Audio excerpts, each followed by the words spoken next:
Eu me perguntava o seguinte, bom, se cada um vai ter lá a sua forma de fazer educação, vamos dizer, que não tem uma centralização dizendo o que você tem que fazer. Na hora que você fizer, tipo, mudei do Rio para São Paulo, e aí aqui no Rio é de um jeito, São Paulo é de outro, como é que eu me encaixo naquela escola, como é que eu faço um processo? Aí eu fiquei me perguntando, e eu querendo te perguntar isso eu não conseguia, porque eu não conseguia ligar. E eu falei assim, gente, assim, eu até entendo o motivo de descentralizar e tudo mais, mas fica essa questão de como que eu faço para mudar de um estado para o outro no momento que eu fizer uma mudança de cidade, sei lá, e aí você não bate um ensino com o outro, você tem que ter pelo menos um mínimo de uma programação, eu digo, por isso que história, matemática e português, né? Não estou falando do resto, mas pelo menos história, matemática. Por isso que eles têm tanto medo da educação domiciliar. Você tem pais que não estão preparados para educar os seus filhos em casa? Tem, existe. São casos isolados, mas existem. Né? Pessoas malucas, pessoas que precisam procurar um psiquiatra. Você tem tudo isso. Alô? Tá me ouvindo? Tô. Ele ficou assim, mudo, eu achei que tinha caído. Não. Você tem tudo isso? Tem. Mas, entretanto, porém, todavia, contudo, você não pode julgar o todo pela parte. Isso é um erro lógico. É verdade. Você nunca pode julgar o todo pela parte. A não ser que esta parte seja essencial no todo. Mas você nunca pode. Então, por exemplo, eu tive um primo que morreu assaltando um ônibus. Que é o meu caso. Eu tive um primo que morreu assaltando um ônibus. A família do Alan é bandida. Você não pode falar isso. Não pode. Exatamente. Entendeu? Você não pode julgar o todo pela parte. Então, com certeza. Com isso, o que eles estão tentando fazer? Eles estão tentando pegar esses casos extremos e julgar o todo. Todas as famílias não têm condições, elas não têm condições de educar os filhos em casa. Ou se a gente permitir para todos, haverão os casos particulares que podem ser julgados pela justiça, como abandono intelectual. Ele que podem. Mas são casos particulares. Eu tenho um amigo aqui que ele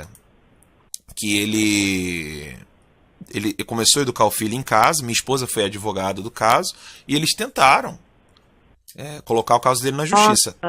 Tá parado, né? O caso não está em andamento, porque o STF vai decidir em breve. Tá?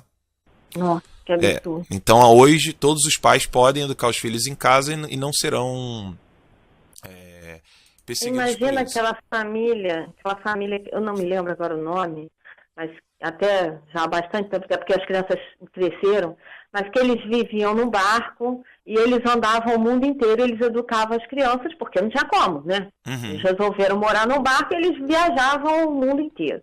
E as crianças conheceram o mundo inteiro e aprenderam, né, todas aquelas... tudo de cada país, né? Enfim, tiveram uma criação fantástica. Sim, eu quero achar aqui o texto... que é um relatório. Mas vai falando.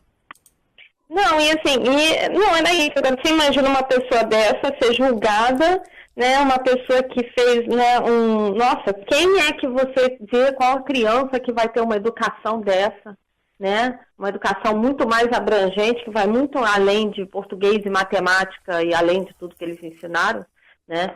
Então, assim, a riqueza de conhecimento que essas crianças tiveram, né? E aí você proíbe? Não pode? E não é difícil, porque se você junta, por exemplo, seu filho, você tem filhos, Daniela? Tenho 2. Tá, você paga a escola dos seus filhos? Ou eles são públicos? Sim, na verdade eles estão na faculdade agora, um tem 21, outro tem 19, já são grandes. Não, mas você pagou a escola privada dos seus filhos? Sim. Tá, então, com o dinheiro que você pagou a escola privada dos seus filhos, você juntasse você e mais 2, 3 pais que querem educar os filhos em casa, vocês pagariam a mesma coisa e teriam os melhores professores do Rio de Janeiro para dar aula privada para os seus filhos de cada matéria. Nossa, nunca tinha parado para pensar nisso. Entendeu? É verdade. Agora, imagine uma paróquia. Imagine uma igreja evangélica.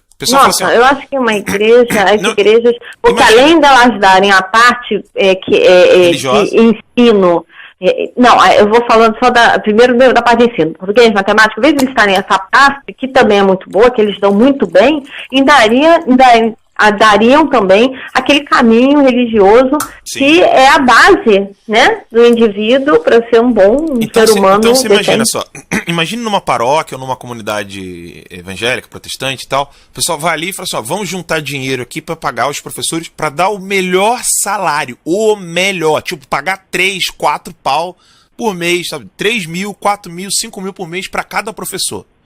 Mas são 15 professores. Não importa. Ensino primário, então, você vai precisar de 5 professores ou 3.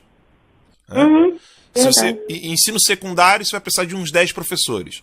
Uma comunidade consegue pagar o melhor salário para o professor.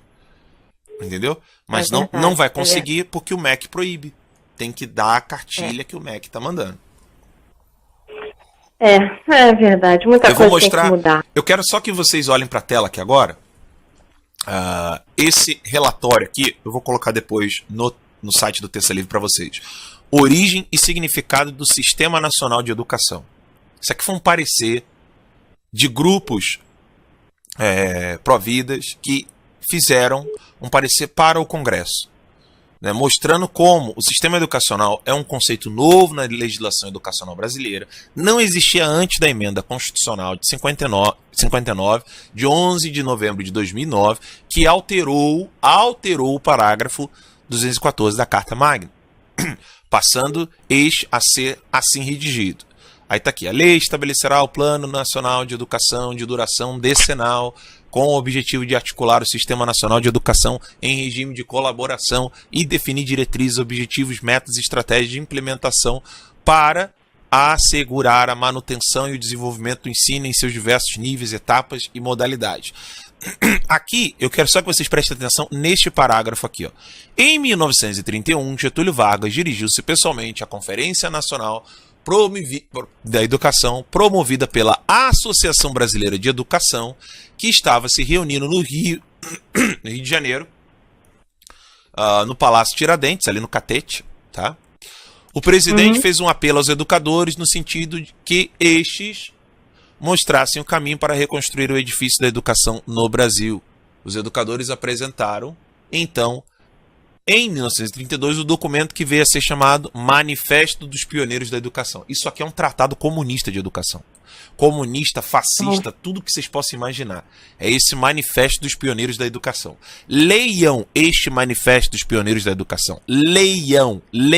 Vocês vão ver como que foram os fascistas, junto com os comunistas, felizes da vida, que criaram o MEC. Que doideira. Pois é. Agora, não é teoria da conspiração, não é o Alan, não, esse Alan é doido, esse Terça Livre é cheio de teoria da conspiração. Então vai lá e leia, antes de falar.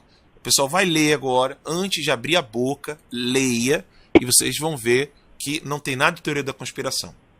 Basta ler. É que o pessoal tem que parar de assistir TV, tem que ler, tem que estudar.